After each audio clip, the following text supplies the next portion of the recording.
Les amis de Free Ligue 1, salut à tous. On est très heureux de vous retrouver avec Monsieur Ludo. Comment ça va? Ça va et toi? On a l'habitude de retrouver tout le monde sur les bords de pelouse de Ligue 1. Cette fois-ci, on s'est dit, allez, on se fait un petit truc à la maison. Et on avait envie de vous parler un peu d'une histoire, regarder un peu dans le rétro avec Ludo et de vous conter la relation propre qu'il y avait entre Ludo et Monsieur le sélectionneur de l'équipe de France, Didier Deschamps, avec l'AS Monaco. Entretien Free Ligue 1 avec Ludo. Ludo, c'est parti. On est dans cette mouvance estivale avec les Jeux qui arrivent et cet Euro porté effectivement avec Didier Deschamps, le sélectionneur de l'équipe de France.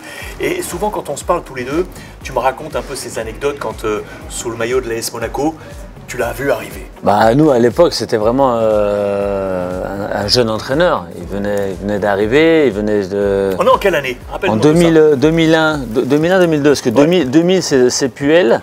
On est champion de France avec Claude Puel. Et après, l'année suivante, je crois que c'est Didier qui arrive. Et en fait, quand il arrive, nous, on a un groupe où tout le monde est parti. Fabien, Barthez, Lamouchi, Djetou. Moi, je suis resté. Je suis resté. Pourquoi tu es resté d'ailleurs?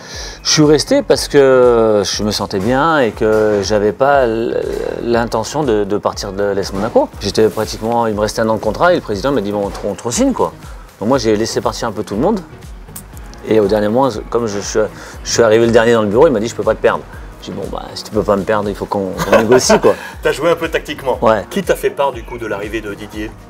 Campora, c'était Campora, le président, qui nous a dit, lors de la négociation en fin d'année, il me dit voilà, il y a un nouvel entraîneur qui arrive, Didier Deschamps et tout. Et ça ne s'est pas très bien passé au début. Ah ouais? Ouais, ça ne s'est pas très bien passé au début parce que si tu veux, il est arrivé, et forcément quand tu arrives dans un nouveau club, tu veux tes joueurs. Lui, il est arrivé de la Juve, il a joué des années là-bas, il avait la mentalité italienne. Donc il est arrivé avec 3 Italiens, c'est Panucci, Birov et Jugovic. Et des joueurs 3 Italiens qui jouaient en Serie A quoi. Qui jouaient en Serie A, qui avaient l'expérience et qui parlaient forcément avec lui italien parce qu'il ne parlait pas un mot français. Donc ils sont arrivés les 3 vraiment en rockstar quoi. Et tout ce qui s'était passé l'année dernière, c'était un peu mis de côté. Il y avait des jeunes comme Schillaci, comme Givet, Grax. On s'est senti un peu, pas moi personnellement, mais ce groupe-là un peu à l'écart. Ça a été compliqué au début pour tout le monde. Même pour moi, parce qu'on a changé d'entraînement. Et donc, si tu veux, on a commencé à travailler à l'italienne, quoi. Et on finit 14e, je crois, du championnat, la première année, et pas trop d'échanges.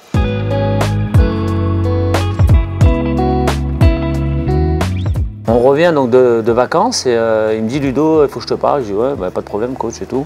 Il me dit je veux que tu sois mon capitaine et je me suis trompé l'année dernière. Je me suis trompé sur mes choix, sur mes joueurs, sur ce que je voulais faire. Je croyais qu'on était en Italie et que c'est intéressant ça. Ouais, il te dit je me suis trompé. Ouais, je me suis trompé. On me dit on repart à 0. Il est arrivé donc le premier ou deuxième jour, il a fait une réunion, il a dit les gars voilà, l'année dernière j'ai fait des mauvais choix. C'est un peu choqué le vestiaire parce qu'un entraîneur qui s'excuse ou qui dit voilà je me suis trompé. Nous on était tous des jeunes joueurs et on s'est dit bon bah c'est quand même quelque chose de bien. Bon il y avait un peu d'encore sur quelques joueurs encore comme Marcello où ça passait vraiment moyennement mais voilà on a essayé de construire quelque chose et du coup on fait une saison pas trop dégueulasse et ça se passe bien quoi. Quelle relation tu avais avec lui? Est-ce que du coup il t'a pris pour être son relais, son lien? C'était à la confiance, on marchait toujours à la confiance. C'est-à-dire que quand j'allais le voir, parce que j'avais un peu plus d'expérience que les autres, et c'est vrai qu'à un moment donné, moi je lui disais, les entraînements, coach, il faut que je coupe à un moment donné, je connais un peu mon corps, il faut que je coupe le jeudi, mais voilà, moi il me faut du jus quoi.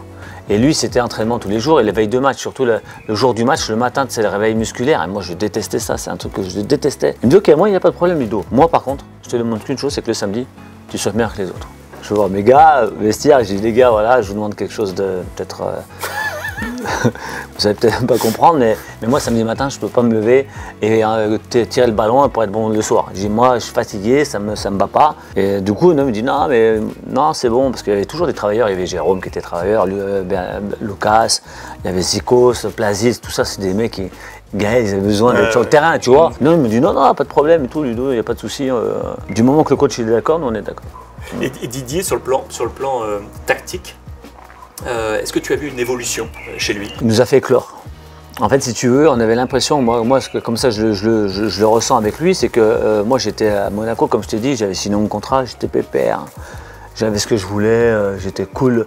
Et en discutant avec lui, il te dit, mais c'est ça, tu te contentes que de ça toi. Il me dit, t'as pas envie d'aller jouer dans des grands clubs en Europe et tout? Je dis, putain, je suis bien à Monaco, moi.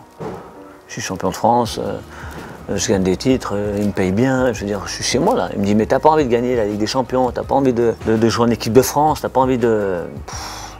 Je sais pas, c'était pas dans mes plans en fait. Mais à tous, en fait, si tu veux, ils nous prenaient individuellement. Les gars, bon, vous savez qu'il y a Ludo et Nando qui vont défendre très peu. Zikos, Bernardi, vous couvrez. Derrière Pat, Ibarra, montez pas trop parce que derrière il va falloir revenir. Et il disait à tous, voilà, restez bons à votre poste.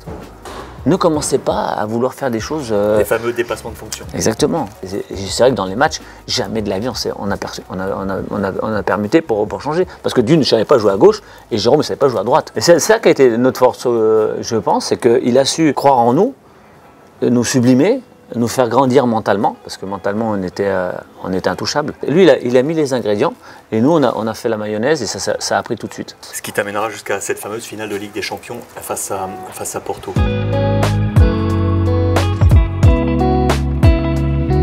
Si tu avais une anecdote positive et une anecdote un peu plus difficile avec lui, tu dirais quoi? La plus belle, elle allait nous emmener en finale. Après, sur l'épopée à Monaco, on n'a pas senti qu'il retirait la couverture vers lui, tu vois, sur lui. C'était plus voilà, le partage. Il disait, hein, les gars, c'est vous qui jouez sur le terrain, c'est vous qui ressentez les choses. Et l'anecdote la plus dure avec lui? On n'a pas géré l'avant-finale. La manière dont on a géré la dernière semaine avant le match, elle ne nous ressemblait pas à nous.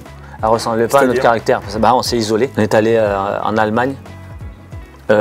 Coupé du monde. Ils voulaient tellement nous préserver de tous les médias, qu'on fasse pas de bêtises, qu'on arrête de nous parler de cette finale, qu'on ait trop de pression. Et du coup, ça a fait l'inverse. On s'est rendu compte qu'on jouait une finale quand le prince Régnier déjà vient nous visiter. Et 2 heures avant de partir de l'hôtel, là on voit une foule de l'hôtel au stade. On est traumatisés. On est tous traumatisés parce qu'on se dit mais qu'est-ce qu'on fait?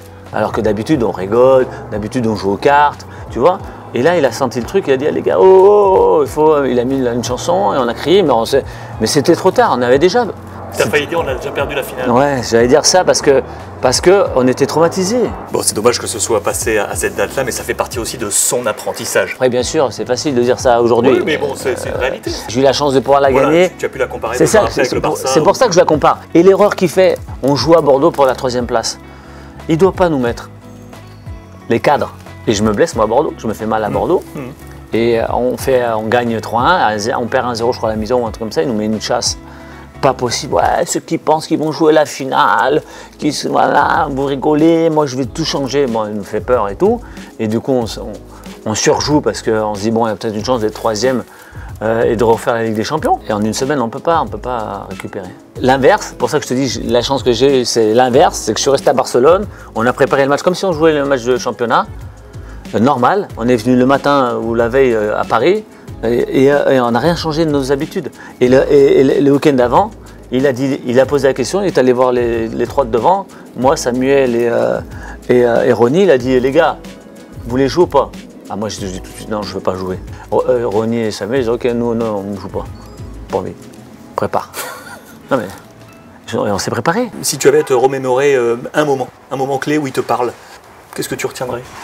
Le moment juste qui me fait comprendre que je peux aller plus loin.